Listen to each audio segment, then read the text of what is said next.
sensibilidade do Espírito Santo. Temos que pedir ao Senhor sensibilidade para poder senti-lo durante o dia, no nosso trabalho, nos nossos afazeres. Nós temos que pedir isso para o Senhor. Senhor, que eu esteja atento, me dá sensibilidade, Senhor, para senti-lo, me dá sensibilidade para me entendê-lo. Quando o Senhor falar comigo, que eu venha entender a tua voz. Falamos um pouco sobre isso hoje pela manhã, irmão. Pedir os dons espirituais, porque o Espírito Santo já habita em nós. Aceitamos a Cristo, Ele já está em nós. Ele nos convence do pecado, da justiça e do juízo. Assim que o aceitamos, Ele nos convence do pecado, da justiça e do juízo. Após o aceitarmos, Ele nos impulsiona a buscá-lo para receber o seu revestimento. E nós temos que buscar o revestimento do Espírito Santo, os dons espirituais. Eu até citei em especial hoje, para nós buscarmos o dom de discernimento de espíritos. Falamos um pouco sobre isso na manhã de hoje, sobre discernimento de espírito. Precisamos buscar ao Senhor esse dom. Senhor, eu quero ser usado. Eu não quero ficar sendo enganado por aí, com voz estranha, pessoas que dizendo que estão sendo usadas por Deus, quando não estão, só estão sendo usadas por emoção. É complicado, isso é preocupante nos dias de hoje. Muitas pessoas têm se afastado dos caminhos do Senhor por causa dessas coisas. Um homem, por emoção, diz ser usado por Deus, cita uma profecia que não foi Deus que falou. Aquela outra pessoa que já está esperando alguma coisa, já está sensibilizada, emocionada, acredita naquela profecia daquele falso profeta. Essa profecia não acontece, porque não foi Deus que falou, irmão. Quando Deus fala, Ele cumpre com a sua palavra. Mas quando Ele não fala, não fala. É verdade. A palavra não se cumpre, porque foi o homem que foi usado por si mesmo, foi usado pela sua emoção. Aí a pessoa fica frustrada, se afasta dos caminhos do Senhor, e se esquece que nós temos que buscar em Deus. Aleluia. Nós temos que buscar em Deus discernimento da sua palavra. Se é Deus ou não que está falando, a Bíblia fala, irmão. A Bíblia manda analisar a profecia. Tessalonicenses capítulo 5, versículo... Esse é o 20 aí. Esse é o 20.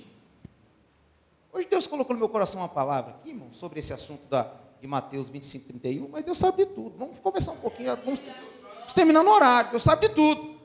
Deus conhece o meu coração e o teu coração. A minha necessidade é a tua necessidade.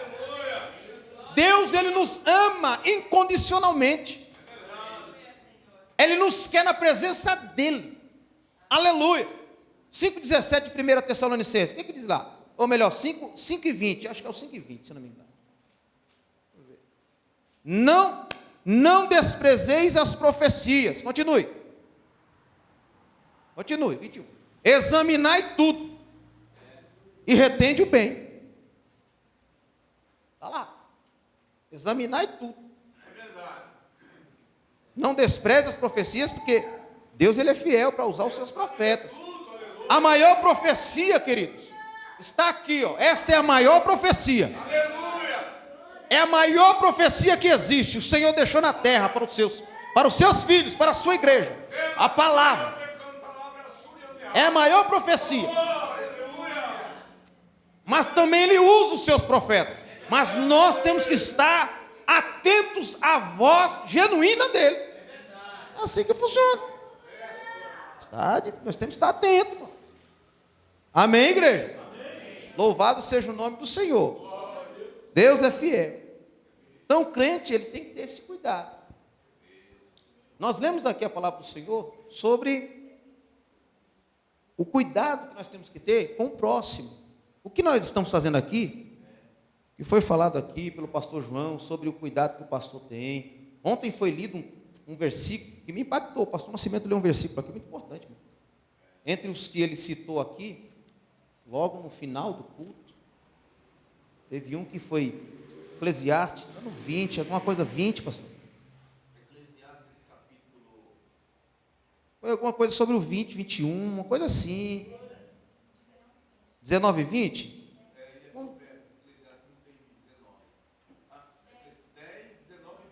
10, 19 e 20. Põe para nós ver se é esse mesmo. Mas deixa eu ver se é esse. Esse também foi citado ontem. Para rir se fazem convite. Esse. Deixa eu ver se é esse. 10, 19 e 20. Foi esse aqui, né? 10, 19 e 20. Mas esse daqui me chamou a atenção. 10 e 20 de Eclesiastes. Nem ainda no teu pensamento amaldiçoes o rei. Nem tampouco no mais interior da tua recâmara amaldiçoeis o rico.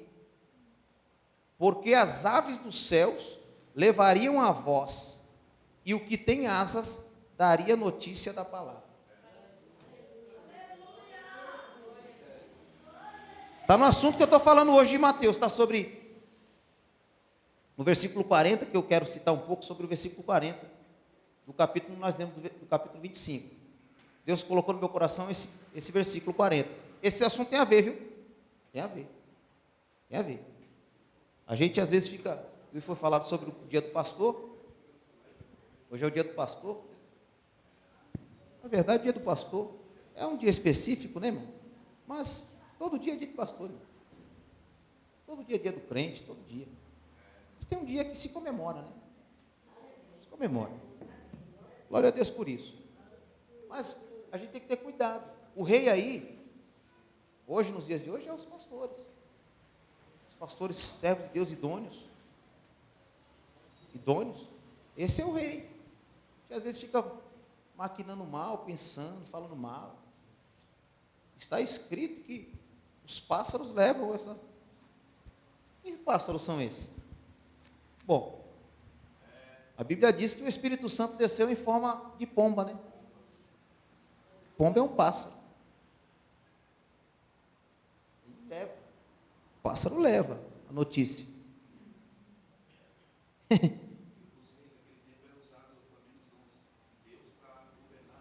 Sim, os reis eram usados por Deus para governar. Deus que levantava. Deus falou para Samuel: tira Saul que eu já não quero mais. Eu já escolhi um segundo meu coração. Aleluia. Vai lá na casa de Jessé, o belemita, e tal, separa lá, que já tem um lá que eu já separei. Então Deus que honra. Deus que coloca no poder. Então Deus, ele... Tem pessoas que ficam, tá errado, é isso aqui, aquilo outro, fala mal, tal. Às vezes em casa, às vezes até pensa. Tem que ter cuidado com o pensamento. Porque o pensamento antes de chegar ao pensamento, você não pode controlar, não tem como. Se ele vir, não tem como você controlar. Deus está falando conosco hoje de várias maneiras, em várias áreas. A gente projeta uma coisa, eu até citei isso também de manhã, a gente projeta uma coisa, às vezes não é do jeito que a gente quer, mas Deus sabe de tudo. Às vezes a gente pensa. O pensamento, a gente não controla o pensamento antes que ele chegue. Não controla, não tem como. Antes dele chegar, não controla o pensamento. Mas assim que ele chega, se for bom, você alimenta ele. Se for um bom pensamento, voltado às coisas espirituais, voltado aos benefícios emocionais da sua vida, da sua família, os benefícios físicos, você administra, alimenta esse pensamento, faz valer, põe em prática e glória a Deus. Se for mal o pensamento, você extermina ele na hora. O pensamento for mal que veio à sua mente, na hora você clama o nome do Senhor Jesus. Jesus, me ajuda, me liberta desse pensamento, tira esse pensamento da minha mente, não deixa eu amadurecer esse pensamento, não deixa eu alimentar esse pensamento, tira, antes que ele se torne um desejo e a partir daí se torne uma prática, tira, Jesus. Aleluia. É assim que funciona. Pensamento é assim, irmão. Ele vem na mente da gente, na hora de se for ruim. Que nem a gente faz com as plantas, umas plantas ruins, umas ervas daninhas, você vai pegar pela mão assim, arranca de raiz assim. Aleluia. Pensamento ruim é assim que se tira da mente. Glória a Deus. É assim que se faz.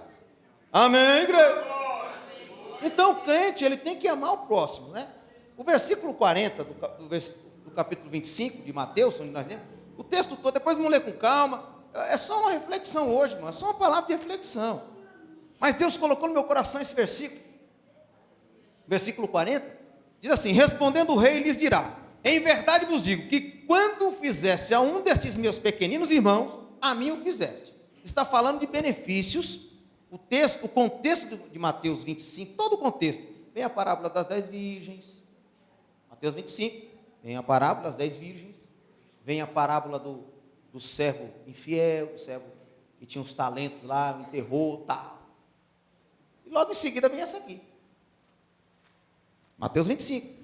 O contexto de Mateus 25 está falando sobre o desejo que o crente tem que ter em fazer, em se doar na presença de Deus, em se entregar, em se entregar e entregar o melhor.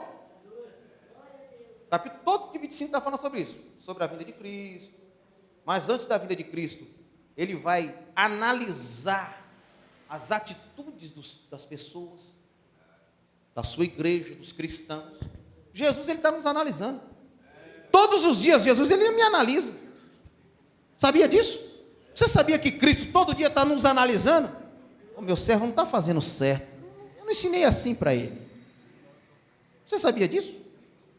Você sabia que o Espírito Santo que está conosco todos os dias, quando eu estou certo, fala, do jeito que eu estou ensinando. Ele se alegra com isso. Aleluia. Quando também ele se entristece quando a gente faz errado. Não foi assim que eu ensinei. O que está acontecendo com o meu servo? Deixa eu tocar nele. Deixa eu fazer ele sentir que esse caminho não é o certo. Essa fala não está certa. Essa atitude não está certa. E Deus, ele vai fazendo isso, irmão, por misericórdia. Não é porque somos merecedores, não. É porque ele é misericordioso. Ele vai nos orientando. O Espírito Santo nos orienta.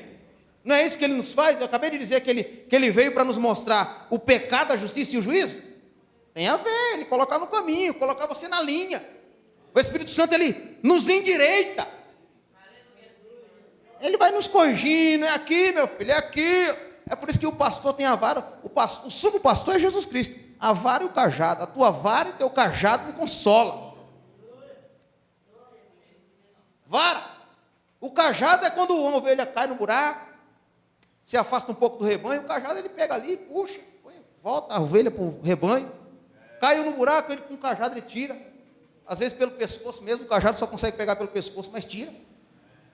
Ela fica assim, ó, chama ela, pega por aqui às vezes. Onde der, o cajado pegou, tira. Aleluia. Põe no rebanho de novo. Bora. Vai seguir. Mas aí tem a ovelha que insiste em sair, né? Tem a ovelha que insiste em sair do meio do rebanho. Aí tem a vara. Glória a Deus. O pastor vai na canela da ovelha. Pá! A vara. É verdade. Às vezes o próprio cajado também é a vara. Ele só na cabeça. Volta para o rebanho. Aleluia. É.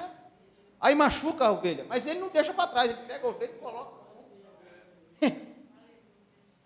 Já vai curando ela no ombro mesmo. Coloca a cabeça da ovelha do lado do coração para a ovelha ficar ouvindo as batidas do coração dele. É isso. Sabia disso? Quando ele pega a ovelha, o pastor, que cria a ovelha mesmo, ele pega a ovelha, coloca. Eles têm o costume de colocar a ovelha de um jeito que a cabeça da ovelha caia, fica perto do coração dele.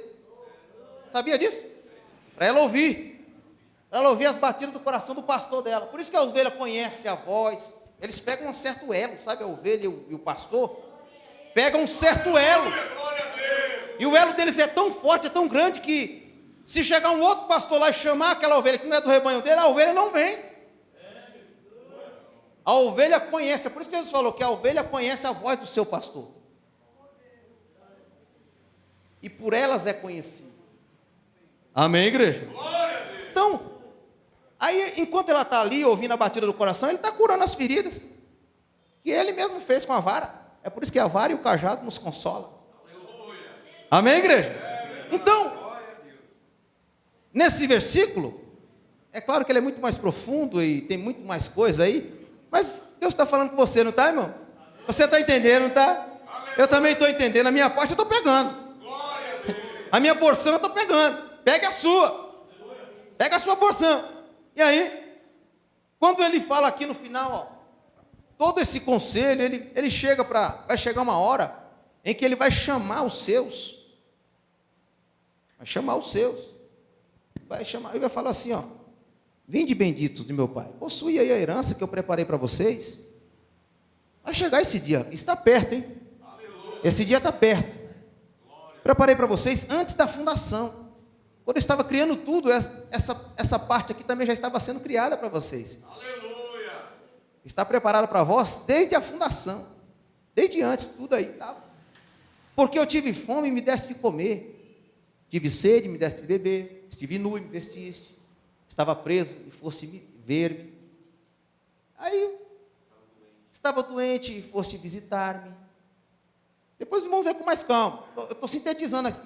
Aí mas Senhor, alegra, é claro que eu vou entrar, né? Nós vamos entrar. Vamos entrar nas bodas, vamos entrar no céu, nas mansões celestiais, no lugar que Deus preparou para nós. Mas vamos entrar, mas Jesus, quando foi que nós fizemos isso? Quando foi que nós fizemos isso? Aí ele responde nesse final aí. Quando fizeste a um dos meus pequeninos, aqui ó, quando fizeste a um destes meus pequeninos, a mim o fizeste. Eu fiquei pensando nisso. Falei, bom, Mateus 22, do 37 ao 40, fala sobre, Mateus 22, do 37 ao 40, fala sobre o resumo das leis, dos mandamentos. Eu citei isso na ceia ontem. Muitas leis, tinha 10 mandamentos, tinha as leis cerimoniais, as leis civis, tinha várias leis. E os fariseus ainda colocaram mais 513 mandamentos em cima, tinha muitas leis. Aí, 613, obrigado, 613 mandamentos em cima dos que já tinham. Tanto é que Jesus fala no capítulo 23, nem vocês conseguem cumprir o que vocês mesmos fazem. É tanto mandamento que vocês fizeram, tanta lei em cima de lei, emenda em cima de emenda, que nem vocês mesmos conseguem cumprir. Jesus falou isso para os fariseus. Aí então o que acontece? Aí abordaram Jesus no capítulo 22, versículo 37. Qual é o grande mandamento? Ô Jesus, os fariseus, querendo pegar Jesus. Qual é o grande mandamento? 37, e Jesus disse, o 36 diz, 36, vai no 36. Mestre, qual é o grande mandamento da lei? Tentando pegar Jesus, olha, o dono da lei, que criou tudo, a lei. Jesus não criou a lei, Jesus é a lei. Aleluia! Jesus é a própria lei. Qual é o grande mandamento, Jesus? Jesus responde, amarás o Senhor teu Deus de todo o teu coração, de toda a tua alma e de todo o teu pensamento. Esse é o primeiro, viu? Esse é o primeiro, está aí, ó. É o primeiro e o grande mandamento, é o primeiro. Acima de Deus não tem ninguém, ninguém pode pôr ninguém acima de Deus. É verdade. Jesus, Deus, está acima de todas as coisas. Ele está acima da minha esposa, Ele está acima do esposo, Ele está acima dos filhos, Ele está acima do trabalho, Ele está acima da minha vida. Aleluia! Amar o Senhor sobre todas as coisas. Será que eu faço isso mesmo? Esse é o primeiro. Aí ele vem. E o segundo, semelhante a esse, olha, ele equipara. Ele coloca no mesmo nível. E o segundo, semelhante a este, é: amarás o teu próximo como a ti mesmo. 10 mandamentos. Mas não sei quantos agora mandamentos cerimoniais, não sei quantos mandamentos sociais, mais 613 mandamentos, tudo isso se resume em 2. Aí eu fiquei pensando, é por isso que ele cita para os herdeiros, para os que estavam tomando posse. Quando vocês fizessem a um desses meus pequeninos, então começa daí, o primeiro passo para se entender que para fazer para Deus, eu tenho que fazer na terra. Irmão, o céu começa aqui, viu? Amém, igreja? É verdade. O céu começa na terra. Jesus, onde Jesus está, irmão, eu digo isso sempre, essa frase está no meu coração, eu falo isso sempre. A Bíblia fala que a boca fala porque o coração está cheio. Eu digo isso sempre, onde Jesus está, ali está o céu. É verdade. Onde Jesus está o céu. A corte angelical, está tudo ali. Jesus está aqui nessa noite, por exemplo. O céu está aqui. Então, compreendamos, irmãos. Se eu peço para o Espírito Santo andar comigo todo o tempo, e Ele está comigo todos os dias, o dia todo, e o Espírito Santo é Deus, então o céu está onde eu estou. Eu estou onde está o céu. Está entendendo, queridos? É por isso que você não está entendendo quando você está em casa, às vezes, de repente, você começa a sentir como se tivesse uma pessoa perto de você, uma alegria inexplicável. Aí você começa a chorar, começa a sorrir, começa a glorificar, começa a falar em mistério com Deus. Você não entendeu o que é? O céu que está ali do seu lado? O Espírito Santo está ali do seu lado, irmão. O céu está do seu lado. Você está no céu. Então o céu começa na terra. Então quando eu entendo que o mandamento maior é amar o Senhor, e o outro, que é o segundo, que é igual, é amar o próximo como a mim mesmo. Porque não tem como eu amar o pastor João se eu não me amo. Eu tenho que me amar primeiro. Não tem como eu amar o próximo se eu não me amo. Eu tenho que gostar de mim. Eu tenho que ser realizado. Eu tenho que ser feliz. Completo. É por isso que em palestra para casar, a gente fala, antes de você casar, você precisa ser solteiro. Solteiro significa isso, uma pessoa realizada, uma pessoa completa, uma pessoa que livre. Exatamente, obrigado. Então eu sendo assim, eu amo o próximo. Aleluia. Não há espaço no meu coração para mágoa, para rancor, para ódio, para vingança, nada disso. Eu me amo, eu estou completo, eu estou realizado. Se gostarem de mim, eu estou realizado. Se não gostarem, eu também estou realizado do mesmo jeito. Não mude nada. Não mude nada. Eu sou uma pessoa feliz porque eu tenho o céu. Eu estou no céu. O céu está em mim. O meu coração se transborda por saber que Deus está na minha vida. Então, aí a partir daí, o que eu começo a fazer? Eu começo a fazer coisas. As obras, né? Entra em ação. As obras. Começa a entrar em ação as obras. Você vê, por exemplo, se aquele samaritano não amasse a si mesmo, ele não amaria aquele cidadão machucado. Ele não se compadeceria daquela pessoa. Ele não se doaria por aquela pessoa. Exatamente. Compaixão é isso. Misericórdia é você se colocar no lugar igual àquela pessoa. Aleluia. É por isso que Jesus por várias vezes teve compaixão. O que é compaixão? É isso. É sentir a dor daquela pessoa, é se colocar no lugar daquela pessoa. Você tem feito isso? Você tem se doído? Você chora pela nação que você está? Você chora quando você vê jovens se corrompendo, se destruindo? Você sente a dor? Você se compadece, irmão, quando você vê um pai viciado, que ao invés de pegar o dinheiro e levar para a padaria comprar um pão para o seu filho, ele prefere gastar em drogas.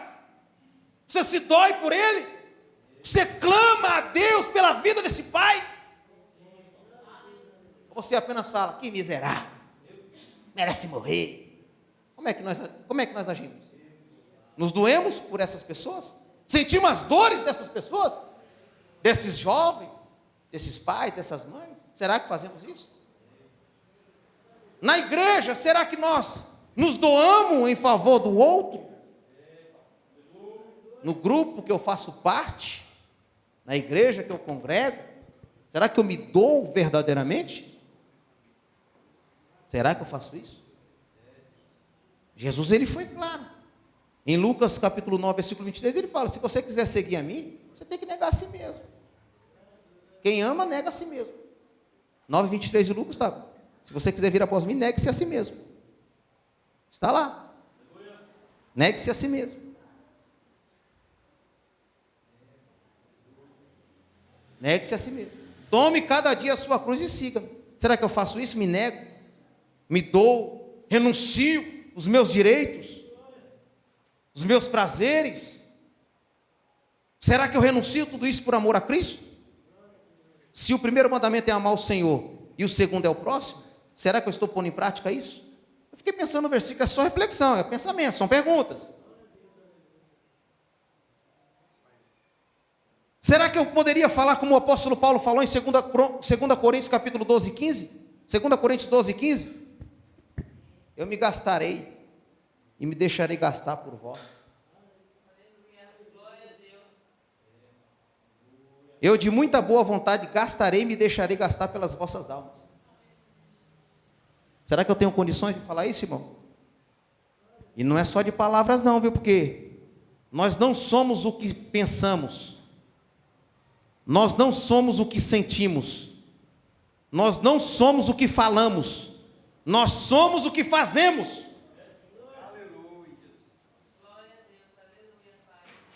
Repito, nós não somos o que pensamos. Nós não somos o que sentimos. Nós não somos o que falamos. Nós somos o que fazemos. Aleluia! O que adianta eu falar que amo, mas quando for exercitar o amor eu não faço?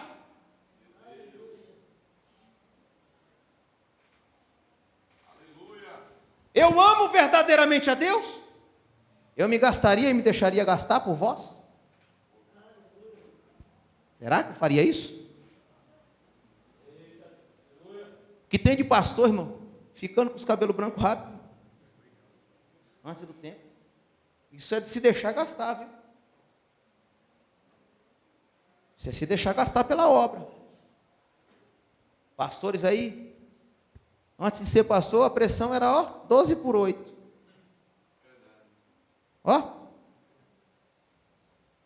Assumiu o cargo, 18 por tarará.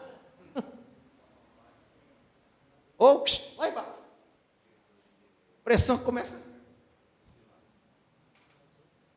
Me gastarei, me deixarei gastar por vós. Isso é amor.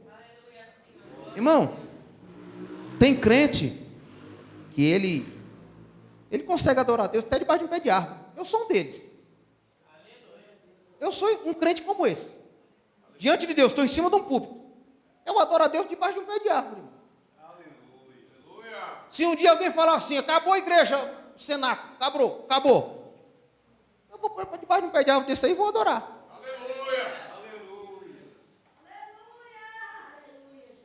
Tem dia que a gente vem para a igreja, não é por nossa causa. Ou é, pastor? Não é. Tem dia que eu venho para a igreja por causa de alguns. Alguns precisam me ver aqui. Tem alguns que precisam me ver na igreja. Tem liderados que só conseguem servir ao Senhor se ele estiver vendo o líder. Então, como a gente sabe disso, eu tenho que ir hoje. Eu vou. O que Paulo falou, irmão? Paulo falou assim, 1 Coríntios 8:13. 8:13, 1 Coríntios. Olha o que Paulo fala lá. Pelo que, se o manjar escandalizar o meu irmão, nunca mais comerei carne, para que meu irmão não se escandalize. Tem hora que a gente fala assim, não sei se alguém já perguntou, por que será que o pastor Cleiton não anda por aí de bermuda e camisa regata? Será que é porque eu não posso? Respondam aí, igreja, eu posso ou não posso? Claro que eu posso. Claro que eu posso andar de bermuda e camisa regata. Claro que eu posso. Não sou um cidadão brasileiro? Não pago meus impostos? Eu tenho direito. Tem ou não tenho? Tenho direito. Mas por que eu não faço? Porque às vezes tem um novo convertido, acabou de aceitar Jesus e falou, o que está acontecendo? Que canela fina é aquela ali? Poxa, aquelas canelas finas ali é do pastor Cleiton. Andando de bermuda assim, desse jeito. Tá certo, será? Ixi, rapaz, será que eu estou... Como é que tá? Será que eu estou fazendo certo então, rapaz? Eu que estou tentando ir para a igreja de calça, de camisa e tal, certinho. E o pastor Cleiton, será que eu estou certo? Ele está errado? Será que ele está certo? Eu estou errado? E agora? Para isso não acontecer na cabeça do novo convertido, aí eu ando de calça. Calor terrível, doido para usar um bermuda, aí eu uso uma calça. Por causa do novo convertido que acabou de aceitar Jesus, não sabe o que é regra, o que não é, o que é certo, o que é errado. Aceitou Jesus agora. É verdade. É um novo convertido. Por amor a ele. Aí no calor, 40 graus, está o pastor Cleide calçadinho assim dentro da rua. Aí tem irmão que fala assim: eu sou assim, quem quiser que me aceitar, me aceite desse jeito. Você é crente mesmo fazendo isso? Tá certo, irmão? Será que você está obedecendo o primeiro mandamento e o segundo? Meu Deus! Aleluia! Glória ao Senhor! Será que você vai ter condições de ouvir lá em cima, quando você fizesse a um destes meus aí? Aleluia! Fizestes a mim. Eu preciso me doar, irmão. Se eu amo a Deus e eu amo você, eu preciso me doar na obra. Aleluia! Foi lido ontem também outro texto. Doe ao Senhor. Louve a Deus, adore a Deus com suas posses, com suas fazendas, com suas riquezas. Em tudo. Eu adoro a Deus de um lado, do outro eu não adoro. Será que estou fazendo certo? É certo, é completo. Irmão, está aí minha esposa aí, ó. O pregador, eu gosto de falar isso, viu? O pregador, você sabe se o pregador está falando a verdade, olha para a esposa. Teve dia que eu cheguei assim: filha, abre o caderninho preto aí. Quem administra as contas lá em casa é a irmã Cristiane. Ela aí, ó. Minha esposa aqui, ó. Glória a Deus. Eu trabalho, o dinheiro está aqui, filho, o dinheiro. Resolva aí. Paga o que tem que pagar. Resolva. Abre o caderninho preto aí. Como é que está a situação? Tem isso, tem isso, tem isso, tem isso. Eu falei: mas cadê o meu dízimo? Cadê o dízimo? Não está aqui não. Se a gente der o dízimo aqui, essa conta aqui fica sem pagar. Ela aí, ó. Está bem aí. Eu falo: então faz o seguinte, dá o dízimo. Dá o dízimo. Dá o dízimo. Depois a gente paga essa conta aqui. Por dois motivos que eu faço isso. Primeiro, eu fiz mais conta do que eu podia pagar. Foi o primeiro problema. E o segundo problema: as primazias do meu dinheiro, do meu salário, as primícias da minha vida. Aleluia! A irmã Cristiane está aí, ó. Está aqui o irmão Etor, meu filho mais velho. A nova está aí para cima, dando glória a Deus em algum lugar aí. As minhas primícias da minha vida, do que Deus me dá financeiramente, das minhas roupas, as melhores roupas que eu tenho, essas aqui, ó. São as melhores. Aleluia! É os meus ternos. Se você for lá na minha casa hoje e abrir o meu guarda-roupa, os únicos que estão cobertos lá são os meus ternos. Eu cuido, zelo bem. É os melhores, tem que ser para Deus, na casa de Deus. Aleluia! Eu uso para o Senhor. As minhas melhores roupas eu venho para a igreja. Aleluia! As minhas primícias financeiras é o dízimo, vem para a igreja. A minha vida, aleluia, é o Senhor, é do Senhor, as primícias da minha vida, tudo que é relacionado à minha vida. A primeira coisa é o Senhor, a casa de Deus. Quantas das vezes meus filhos, pastor sabe disso, sou filho de pastor, hoje sou pastor. Quantas das vezes meus filhos pediram para sair? Quantas das vezes? Eles é mais novo, está aqui. Quantas das vezes? Eu falei: hoje não dá, filho. Hoje não dá. Hoje eu tenho um compromisso na igreja. Eu tenho que estudar esse texto hoje, filho. Não vai dar hoje. Eu tenho que ler esse texto aqui. Está aí, minha família está aqui, irmão. Amar o Senhor sobre todas as coisas e o próximo como a si mesmo. Eu faço isso, eu estou falando aqui, longe de mim gloriar-me, a não ser na cruz. Aleluia. Longe de mim gloriar-me, eu falo isso por quê? Porque eu quero chegar lá e ouvir: vinde benditos de meu Pai. Aleluia. Eu quero ouvir. Salvação é individual. Eu quero ouvir isso. Possui a herança, está preparada para vós. Quando fizeste aos meus pequeninos, a mim o fiz. Eu quero ouvir essa frase. Eu quero ouvir essa frase. E eu sei que o único que vai poder dizer essa frase é o Deus verdadeiro. E eu quero ouvir da boca dele. Aleluia! Se doar na obra. Se doe na obra. Faça para o Senhor. Põe em prática esse texto.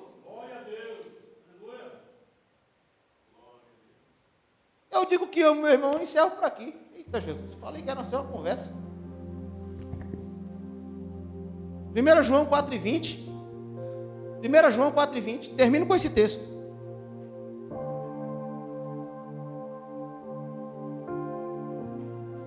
Se alguém diz, eu amo a Deus, e aborrece o seu irmão, é o quê? Está na Bíblia. Pois quem não ama seu irmão, ao qual viu, não, como pode amar a Deus a quem não viu? Exatamente. E esse aborrecer é uma atitude proposital e consciente, premeditada. Se eu falo que amo a Deus e faço coisas premeditadas para prejudicar o pastor João, eu estou mentindo, eu não amo a Deus. Eu não amo a Deus. Se eu falo que amo a Deus e sei que tem uma coisa, algo na igreja que eu posso fazer e não faço, eu sou mentiroso.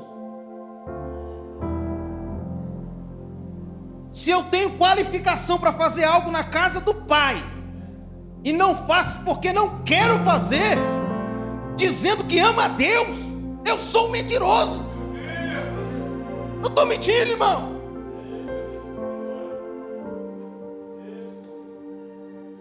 A obra é carente, a obra precisa de pessoas. Eu sei que eu posso fazer, mas não quero fazer. E ando por aí dizendo que ama a Deus. Que conversa é essa, irmão? Se os 2 mandamentos, se mais de 600 mandamentos se resumem em 2, eu não consigo cumprir 2. Amar a Deus sobre todas as coisas e o próximo como a mim mesmo. Eu finalizo aqui, irmão, essa palavra hoje. Saia daqui pensando, irmão, eu tenho que fazer mais. Nossa, saia daqui pensando, eu preciso fazer mais. Eu preciso me doar mais. Eu preciso trabalhar, preciso. Mas eu também preciso fazer para Jesus. Eu preciso projetar o meu futuro? Claro que eu preciso. Mas eu preciso fazer para o Senhor também.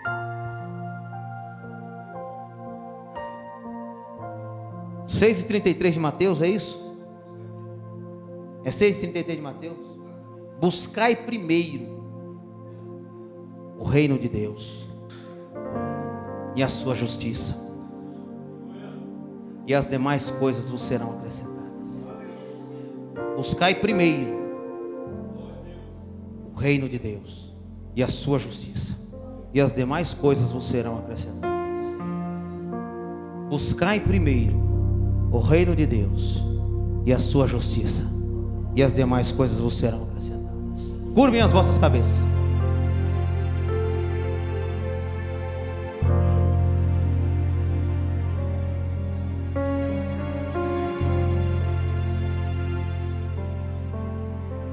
Soberano Deus e eterno Pai, a tua palavra foi pregada nessa noite. Eu preciso desta palavra, Jesus. Eu sou carente desta palavra, desse alimento para a minha vida. Eu te louvo porque eu estou aqui nesta noite e tive a oportunidade de ouvir a tua voz. Me fortaleça, Senhor. Me alegra, Senhor. Me anima, Senhor. Se for necessário, Jesus, me transforma. Mas eu quero, Senhor, amar o Senhor acima de todas as coisas e meu próximo como a mim mesmo. Eu quero, Jesus. Eu quero ouvir de ti, papai. Vinde benditos de meu Pai. Eu quero, Senhor. Dai-me força para permanecer na tua presença. Em nome de Jesus.